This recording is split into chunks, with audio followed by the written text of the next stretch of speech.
The Marines were about to rip the metal off her chest. They watched, holding their breath, as their colonel's hand reached for the sole piece of decoration on her uniform. They thought this was the end of her career until they saw the insignia he pinned in its place. Part 1. The Arrival. The C-130 landed with a familiar, groaning protest, its ramp descending into the shimmering heat of forward operating base Blackwood. The air tasted of dust and diesel. For the handful of Marines tasked with unloading supply pallets, the arrival of another officer was a non-event. They saw the gold oak leaf on her collar and registered her rank, Major. Then they saw her, and the assumptions began to form as thick as the dust on their boots. Major Anya Sharma walked down the ramp with an economy of motion that was almost unnerving. Her duffel bag was slung over one shoulder, held with a casual discipline that suggested it could be deployed as a weapon just as easily as it could be set down. Her uniform was crisp, the lines severe, a stark contrast to the sun-bleached and sweat-stained fatigues of the men on the ground. She was a logistics officer, according to the transfer manifest, a loggie to the grunts of FOB Blackwood, a desolate outpost on the fringe of a forgotten conflict. That meant one thing: a paper pusher. Someone who had never felt the percussive thump of a mortar in their bones. Someone whose greatest enemy was a misplaced shipping container. No one offered to take her bag. A young corporal nudged his comrade, whispering just loud enough for the wind to carry. "Looks like command sent us a new coffee maker." A low chuckle rippled through the group. Sharma gave no sign she had heard. Her eyes, a shade of brown so dark they seemed to absorb the harsh sunlight, were not on the Marines. They were scanning. Her gaze swept over the concertina wire, noting a section where the stakes were loose, where the shifting sands had created a subtle ramp against the outer barrier. She tracked the placement of the guard towers, calculating fields of fire, identifying blind spots. She noted the languid posture of the sentry in the nearest tower, the way his rifle was held at casual port arms instead of at the ready. Her head tilted slightly, gauging the direction of the wind by the drift of dust from the transport's propellers. She walked toward the command tent, her boots making soft, rhythmic sounds on the packed earth. Her stride was perfectly balanced, her shoulders squared, her spine straight. It was a walk that spoke of thousands of hours of training, of a body honed into a state of absolute efficiency. But the Marines saw only a woman, an officer from a non-combat MOS, arriving at their gritty home. They saw her as an outsider, an administrative burden. They saw the single, unremarkable ribbon on her chest, a meritorious service medal, and dismissed it as the kind of award you get for organizing a particularly successful bake sale back in Quantico. As she passed the motor pool, a grizzled gunnery sergeant paused his work on a Humvee engine. He watched her go, a flicker of something unreadable in his eyes. He'd been in the Corps for 20 years. He'd seen staff officers come and go. Most walked with the hesitant gait of people who spent their lives behind a desk. This major, she walked like she owned the ground she was on, like she knew every grain of sand and what threat it might hide. He wiped a greasy hand on his trousers and went back to his engine, but the image of her steady, predatory calm stayed with him. He had a feeling coffee was the last thing on Major Sharma's mind. Part 2. The Dismissal. Colonel Marcus Thorne's office was a testament to his personality, Spartan, functional, and devoid of sentiment. A steel desk, a map of the surrounding province covered in grease pencil markings, and a single, framed photograph of a grim-faced battalion from a past command were the only decorations. Thorne was a man forged in the crucible of conventional warfare, a commander who believed in overwhelming firepower and clear chains of command. He viewed the world in binary terms. There were warriors who closed with and destroyed the enemy, and there was everyone else who supported them. When Major Sharma reported, he didn't rise. He gestured to the flimsy chair opposite his desk with a flick of his pen, his eyes remaining on the personnel file open before him. "Major Sharma," he began, his voice flat. "Logistics. Your file is thin." Anya stood at attention, her gaze fixed on the wall just over his shoulder. "Sir, it says here you've spent the last few years stateside. Staff assignments. Pentagon tours, he finally looked up, his eyes a pale, washed-out blue. He was appraising her, and his assessment was clearly unfavorable. "We don't get many field-grade logisticians out here, Major. Our supply chain is simple. Bullets come in, bodies go out. It doesn't require a great deal of finesse." The condescension was a palpable force in the small, stifling tent. He was testing her, waiting for a defensive reply, for an assertion of her credentials. She offered none. Her face remained a placid mask of professional decorum. His gaze dropped to the single ribbon on her chest. A small, cruel smile touched the corner of his mouth. "Meritorious service. Did you alphabetize the Pentagon's entire filing system to earn that one?" The insult was designed to provoke, to establish dominance. He wanted her to understand her place in his world. She was support. She was secondary. She was, in his eyes, soft. Sharma's expression did not change. Her voice, when she spoke, was as level as the horizon outside. "I will manage the depot to the best of my ability, Colonel." Her placid response seemed to irritate him more than an argument would have.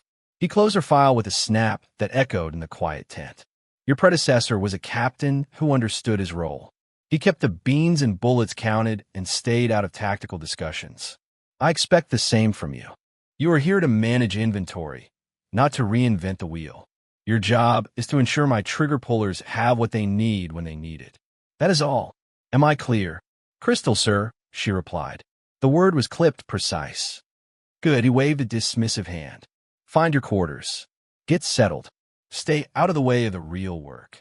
Sharma executed a perfect about-face and walked out of the tent, leaving Colonel Thorne staring after her. He had expected to see a flash of anger, a hint of wounded pride. Instead, he had seen nothing but a chillingly calm emptiness. He chalked it up to the meekness of a career paper pusher, someone unused to the blunt culture of a forward-deployed unit. He was wrong. It wasn't meekness. It was the profound and patient stillness of a predator. He had just dismissed the most dangerous person on his entire base, and he had no idea. Part 3. The Observation. For the next week, Major Sharma became a ghost. Her official duties in a logistics depot were performed with an almost supernatural efficiency. Inventories were reconciled, supply requests were streamlined, and long-neglected maintenance schedules were brought up to date in a matter of days. The supply sergeants, initially wary, found themselves impressed by her quiet competence. She didn't micromanage. She simply identified a system's weakest point and corrected it with minimal fuss. But her real work began when she left the cavernous supply tents. She spent hours walking the perimeter of FOB Blackwood. She didn't stroll, she patrolled. Her routes were irregular, her pace varied. She moved like she was stalking something, her head constantly turning, her senses absorbing every detail. She learned the base not from a map, but from the ground itself. She knew which stretch of wire sagged the lowest after a windstorm, which generator was the loudest and could cover the sound of an approach, which shadows were deepest just after dusk. She spent time in the mess hall, not eating, but watching. She sat alone at a small table in the corner, nursing a cup of black coffee, her eyes scanning the room. She learned the social architecture of the base. She identified the informal leaders among the enlisted ranks, the corporals and sergeants the younger Marines naturally gravitated towards. She noted the ones who were overconfident, the ones who were perpetually on edge, and the quiet, watchful ones. One such Marine was a private first class named Evans. He was young, barely out of his teens, but he moved with a purpose the others lacked. When he cleaned his rifle, he did it with a focused intensity, his movements sure and economical. When he stood watch, his eyes were always moving. He was overlooked by his superiors, lost in the sea of uniforms, but Sharma saw him. She saw the coiled potential, the flicker of a warrior's instinct behind his quiet demeanor. In the evenings, she would sit on an ammo crate behind her small containerized housing unit, cleaning her M9 sidearm. It was a ritual. She would disassemble the weapon with a fluid grace born of countless repetitions. Each component was wiped down, oiled, and inspected with meticulous care. To anyone watching, it might seem obsessive for a logistics officer. To Sharma, it was as natural as breathing. The cold, hard reality of the steel in her hands was a comfort, a connection to a part of herself she was supposed to have left behind. As she worked, her mind was a battlefield of hypotheticals. If the attack came from the east, from that series of rocky outcrops, they would use the morning sun for glare. They would target the command tent and the fuel depot first. Response time from the QRF in Sector 2 would be 4 minutes, too slow. She mentally repositioned the heavy machine gun emplacements, established interlocking fields of fire, and plotted fallback positions. She ran through a dozen different scenarios, a complex attack involving a vehicle-borne IED, a sniper harassment campaign, a coordinated mortar barrage. She was wargaming the defense of FOB Blackwood, identifying its vulnerabilities with a cold, dispassionate clarity that would have terrified Colonel Thorne had he known. She was a weapon being kept in storage, and she was quietly making sure she was ready for the day someone would need to use her. Part 4. The Pressure. The pressure arrived not as a wave of insurgents, but as a wall of sand. The sky to the west turned a bruised, sickly yellow, then a roiling, angry brown. The meteorological reports had predicted high winds, but nothing like this. A hubbub, a monolithic tsunami of dust and grit, was bearing down on FOB Blackwood. The first casualty was visibility. Within minutes, the world beyond the perimeter fence vanished. Then came the sound, a low moan that escalated into a deafening roar as billions of grains of sand scoured every surface. The wind hammered the tents and structures, threatening to tear them from their moorings. The second casualty was communication. The storm was thick with static electricity, and the sensitive electronics of the base's communication arrays sputtered and died. First, the satellite link went, cutting them off from headquarters. Then the high-frequency radios began to fail, dissolving into incoherent shrieks of white noise. Soon, even the short-range comms between positions on the base were unreliable, patchy, and filled with ghosts. FOB Blackwood was deaf, dumb, and blind. In the command tent, controlled urgency devolved into barely suppressed panic. Colonel Thorne, a man accustomed to having a clear picture of the battlefield, was effectively blindfolded. His digital maps were useless without satellite updates. His sensor arrays were overwhelmed by the sand. He stood in the center of the tent, barking orders that his subordinates struggled to carry out. "Give me a sitrep from Tower 3. Why is the perimeter comm line dead? Someone get a runner to the QRF." It was in this moment of sensory deprivation and rising chaos that the third casualty occurred: security. Just as the storm reached its peak intensity, a garbled fragment of a message had broken through the static from an outlying listening post just before it went silent. The words were disjointed, multiple hostiles, moving with the storm. The implication was terrifying. The enemy was using the hubbub as cover. An attack was not just possible, it was imminent. Thorne's command post became a vortex of frantic energy. Officers shouted over the roar of the wind, their faces illuminated by the flickering, failing emergency lights. The standard operating procedures were not built for this. They were a house of cards, and the storm was blowing them away. Miles away, on the other side of the base, Anya Sharma felt the shift before she heard any official warning. She was in the primary supply depot, personally ensuring the heavy canvas flaps were securely battened down. The howl of the wind was a physical presence, but her movements remained calm and methodical. She felt the change in the base's rhythm, the frantic, irregular pattern of footfalls outside, the rising pitch of distant, unheard shouts. She had seen this before. Chaos was a weapon, and the enemy was wielding it masterfully. She checked the action on her M9, her face impassive. The storm was a problem, but it was also a variable. And to a mind like hers, every variable was a tool. While Colonel Thorne was fighting the storm, Sharma was preparing to fight in it. The pressure was building, and she was the only one who felt it not as a weight, but as a familiar, sharpening force. Part 5. The Intervention. The first mortar round was a dull thump, almost lost in the roaring gale. The second landed closer. The crump of its detonation felt more than heard, a tremor through the soles of their boots. The enemy was bracketing the base, using the storm's acoustic chaos to mask their launch signatures. Inside the command tent, the impact sent a fresh wave of panic through the staff. They were being attacked, and they still couldn't see a thing. The main assault came at Sector 4, the very section of the perimeter Sharma had identified as the weakest. Under the cover of the storm and the mortar barrage, a team of insurgents cut through the sagging concertina wire. They moved with practiced speed, exploiting the blind spot between two guard towers whose occupants were hunkered down, heads ringing from a near miss. Colonel Thorne was losing control. "Where's the attack coming from?" he bellowed, his voice raw. "Someone give me a target." But his men were pinned down, disoriented by the sand and the explosions. The defensive plan was crumbling. Sharma was not in the command tent. She was moving through the blinding dust, her hand trailing along the side of a supply container to keep her bearings. She had heard the direction of the incoming mortars, felt the subtle shift in the rhythm of small arms fire from the perimeter. She didn't need a map or a radio. She knew where the breach would be. She found a young private, his face pale with terror, fumbling with his radio headset near the motor pool.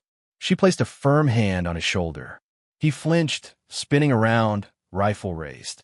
Seeing her calm, resolute face, he lowered it. "Major, give me your radio," she commanded, her voice cutting through the din. It wasn't a request. She snatched it from his hands and found PFC Evans and two other Marines she'd mentally bookmarked, all taking cover behind a concrete barrier. "Evans, on me," she yelled. "You two, extra magazines, and 2 frags each. We are moving to the Sector 4 breach." Now, there was no hesitation. The sheer, unshakable authority in her voice was more compelling than any rank.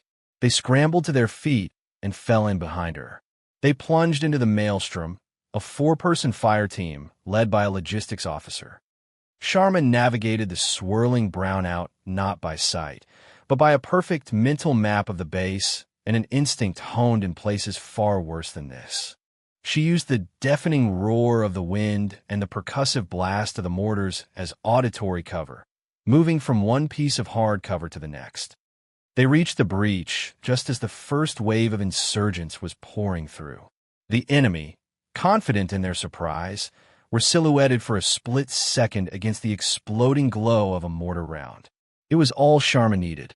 Her M9 was up, and she fired twice. Pop, pop. 2 precise shots to the head. 2 figures crumpled to the ground before they could even fire a round. The insurgents were stunned. They hadn't expected resistance, let alone from this direction. "Evans, 3 o'clock. Suppress," she ordered, her voice never rising. "Diaz, Martinez, flanking left on my signal." She was no longer a major. She was a conductor of violence, orchestrating a symphony of controlled chaos.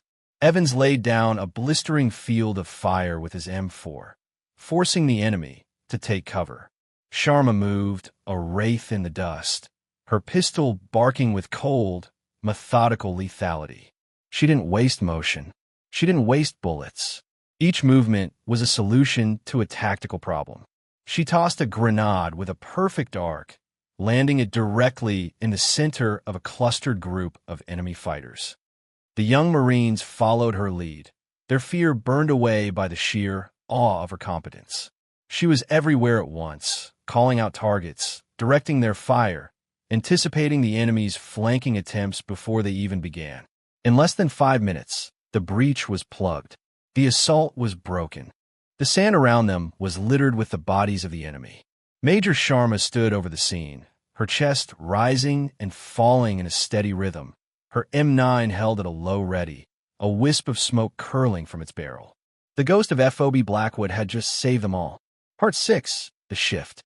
As the last of the wind died down, an eerie silence descended upon the base, broken only by the crackle of small fires and the distant cries of the wounded. The hubbub had passed as quickly as it had arrived, leaving a thick blanket of sand on everything, like a dusty shroud. The sky was a pale, washed-out gray. Colonel Thorne and his command staff emerged from the command tent, their faces grim, streaked with dust. They began their damage assessment, moving grimly toward the reported breach in Sector 4. What they found stopped them dead. The area was a scene of clinical destruction. A dozen enemy fighters lay dead, arranged not in a chaotic pile, but in positions that told a story of a textbook defensive action. They had been outmaneuvered, outflanked, and systematically eliminated. PFC Evans and the other two Marines were there, methodically clearing weapons and checking bodies, their movements crisp and professional, their youthful faces set in masks of hard-won experience. "What in God's name happened here, Evans?" Thorne demanded, his voice hoarse. Evans snapped to attention. "Sir, we were breached." Major Sharma led a counter-assault. Thorne stared at him, bewildered. "Major Sharma?" "The logistics officer." "Yes, sir," Evans said, his voice filled with a reverence that bordered on worship. Sir, I've never seen anything like it." She knew where they would be. She moved differently. She gave us orders. We just followed them. Another Marine, Diaz, chimed in, his eyes wide. It was like she could see in the storm, Colonel. She didn't even flinch. 2 shots, 2 kills. Every time. Thorne's gaze swept the scene, his experienced eyes taking in the tactical details. The perfect placement of the grenade blast, the angles of fire that suggested a flawlessly executed L-shaped ambush. This wasn't the work of panicked Marines defending a breach. This was the work of a master. He saw her then. Major Sharma was 50 yards away, walking the now-repaired wire line, checking the new stakes herself. Her uniform was covered in grime, and a thin line of dried blood traced a path from a graze on her temple. But she moved with the same unsettling calm as the day she arrived. She wasn't celebrating or accepting congratulations. She was simply securing the perimeter. Thorne approached her, his boots crunching on the sand. The entire command staff and a growing crowd of curious Marines watched. "Major," he said, his tone stripped of all its earlier condescension. "Report." Sharma turned to face him. Her expression was unreadable. "The breach in Sector 4 is secure, Colonel. Enemy losses are 12. We have no casualties. I recommend resighting the M240 emplacement to cover the blind spot at Grid 4-79er. There was no pride in her voice, no hint of "I told you so." It was a simple, factual report. She had identified a problem, solved it, and was now offering a solution to prevent it from happening again. Thorne was speechless. He looked from this quiet, unassuming woman to the carnage she had wrought, and back again. The pieces didn't fit. The thin file, the Pentagon tours, the single, meaningless metal. None of it explained the warrior who stood before him. A murmur went through the assembled Marines. The whispers that had started as jokes about a desk jockey now transformed into legends. The story of the Loggy Major, who fought like a demon in the storm, spread through the base like wildfire. The men who had snickered at her arrival now watched her with a profound and unnerving mix of fear, curiosity, and awe. The entire dynamic of FOB Blackwood had shifted on the axis of one woman's hidden truth. Part 7. The second test. A week passed. The base settled into a new, strange equilibrium. Major Sharma went back to her logistics duties, her routine unchanged, but now she moved through a sea of silent, respectful nods. The Marines gave her a wide berth, watching her as if she were an unexploded bomb. Colonel Thorne found himself unable to look at her without a knot of confusion and doubt tightening in his gut. He had a weapon in his arsenal he didn't understand, and it unsettled him profoundly. The second test came via a scrambled satellite burst in the dead of night. It was a flash precedence directive from a 3-letter agency Thorne rarely dealt with. An asset, codenamed Viper, had been compromised deep inside insurgent-held territory, 100 miles to the north. Viper wasn't just an informant. He was a high-ranking official in the enemy's command structure, and he possessed intelligence that could end the regional conflict. A conventional rescue was impossible. The territory was riddled with anti-air assets, and any large-scale ground force would be spotted miles away. A SEAL or MARSOC team would take too long to mobilize and insert without tipping off the enemy, who were now actively hunting for the traitor. The directive was cold and clear. Thorne was to use any and all available assets to attempt an extraction. It was a death sentence. He was being ordered to send a team on a mission with a near-zero probability of success. He sat in his office for an hour, staring at the map, the red circles indicating enemy strongholds forming a solid, impenetrable wall around Viper's last known location. He could send a platoon of his best Marines.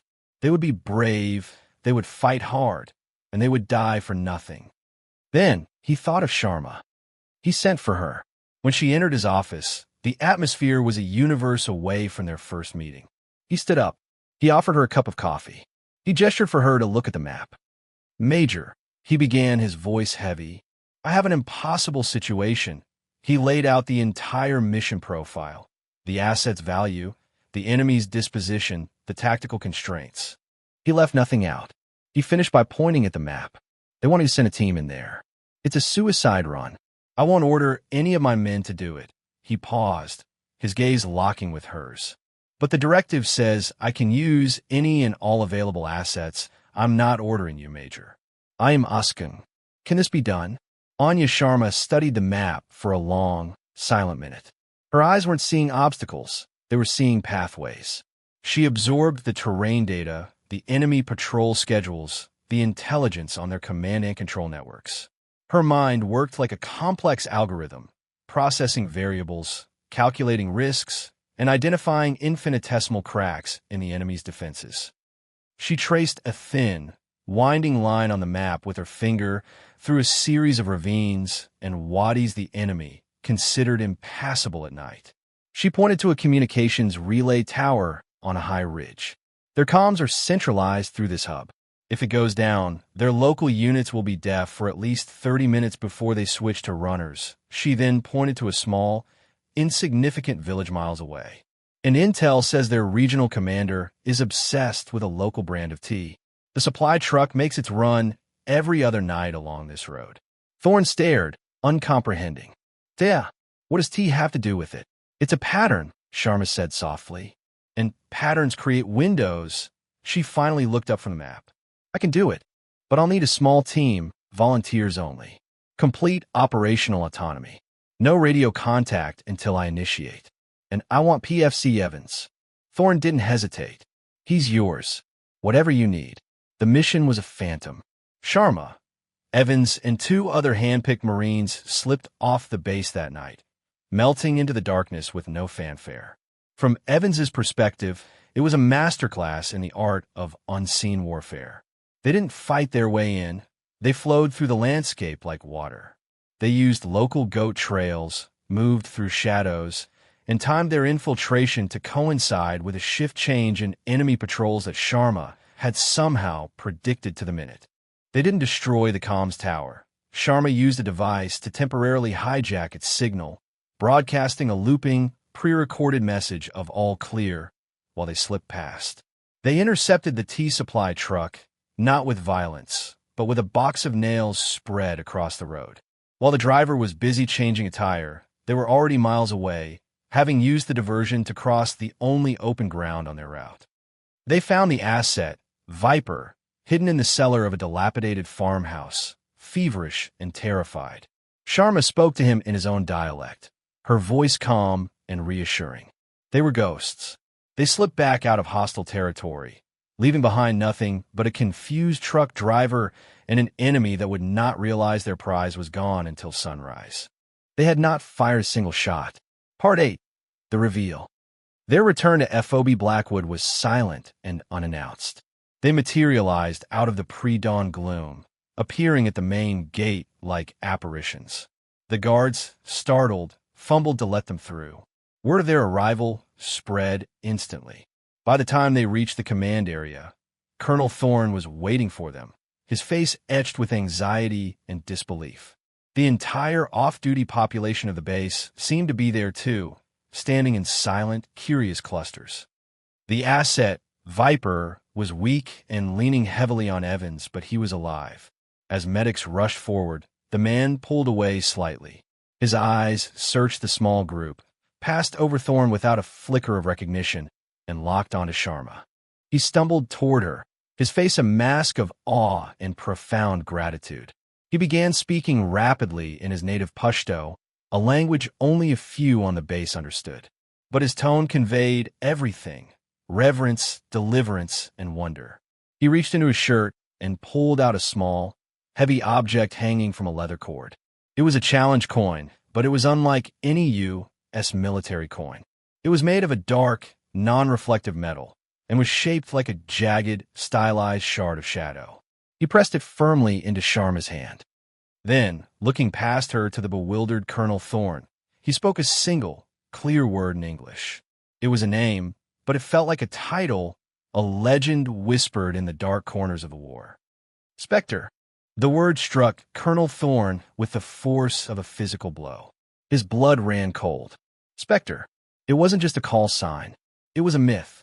A ghost story that senior intelligence officers told each other over whiskey in secure briefing rooms. A solo operative, sometimes rumored to be a woman, attached to the most secret tier of the Joint Special Operations Command. An operator so effective, so deniable, that her existence was officially a state secret.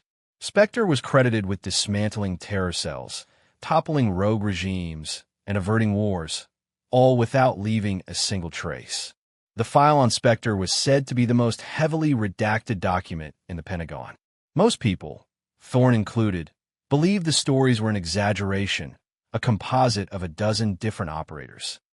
He stared at the quiet logistics major in front of him, and the impossible, terrifying truth crashed down on him. The calm, the efficiency, the way she moved, the way she fought, it all made sense. Leaving his staff standing in stunned silence, Thorne turned and sprinted back to his office. He slammed the door, his hands trembling as he logged into the high-security SIPRNet terminal. He entered his command credentials, then used a series of override codes he had been given for only the most dire emergencies. He pulled up Major Anya Sharma's personnel file again. This time it was different.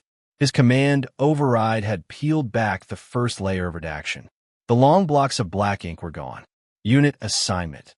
Classified Special Mission Unit, Tier 1. Call sign, Spectre.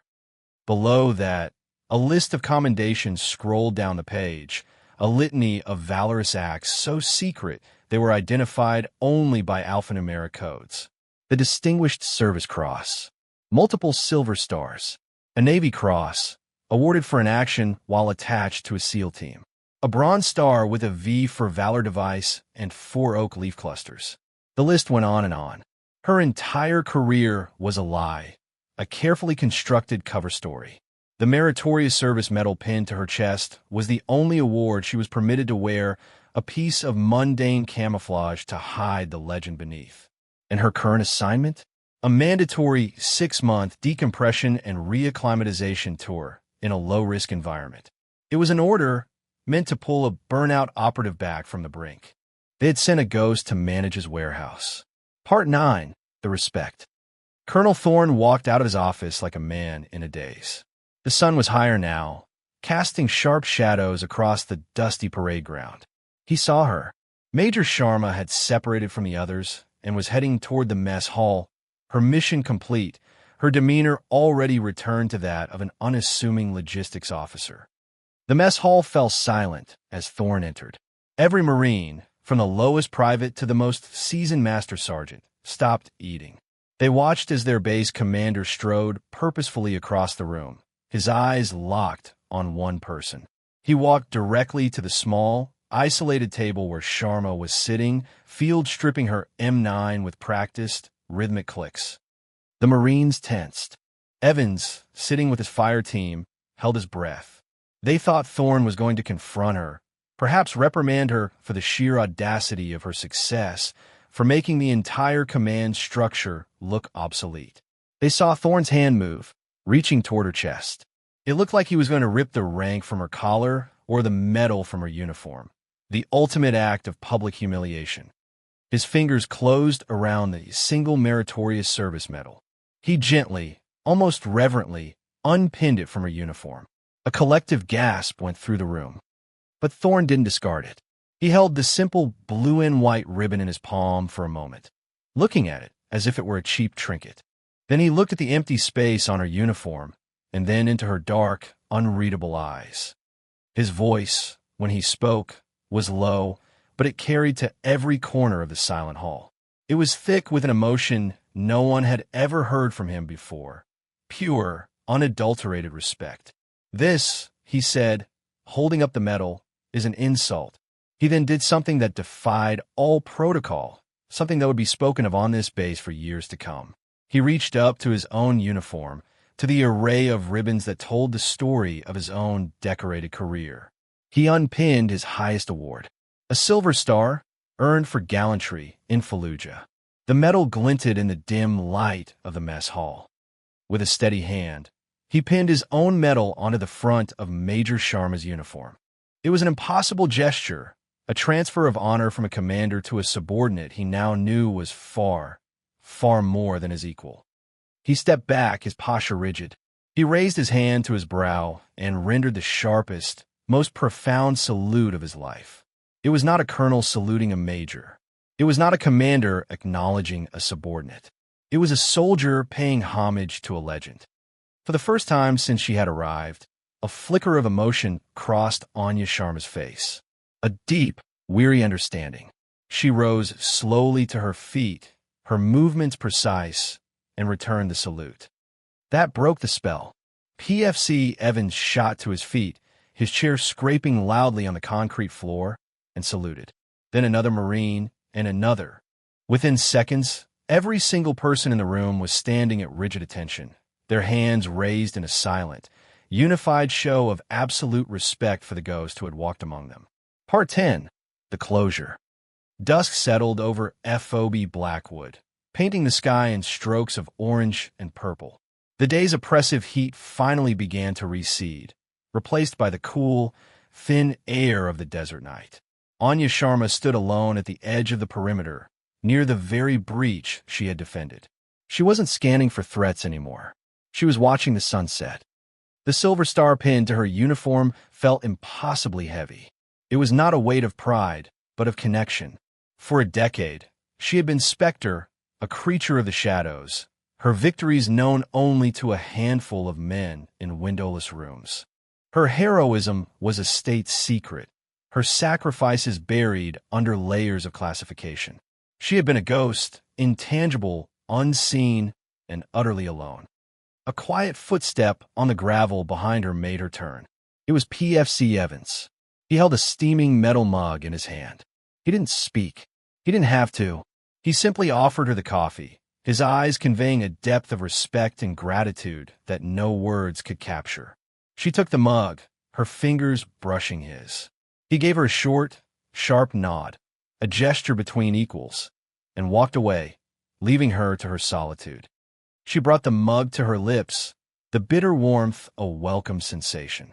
She looked out at the vast, hostile landscape that stretched to the horizon. It no longer looked like just a series of tactical challenges, of firing solutions and kill zones. It was, for the first time in a long time, simply a landscape, beautiful in its own harsh, unforgiving way. The weight of being Spectre, the crushing isolation of her secret life, felt just a little bit lighter. Here, in this forgotten corner of the world, among these rough and unsophisticated Marines, she was not a ghost. She was Major Sharma, a leader, a protector. She was finally seen. The respect they had given her was silent, unrecorded, and against regulations. And it meant more to her than all the classified medals hidden in her file. She took another sip of coffee, her silhouette framed against the dying light. A quiet guardian, no longer hiding, finally home.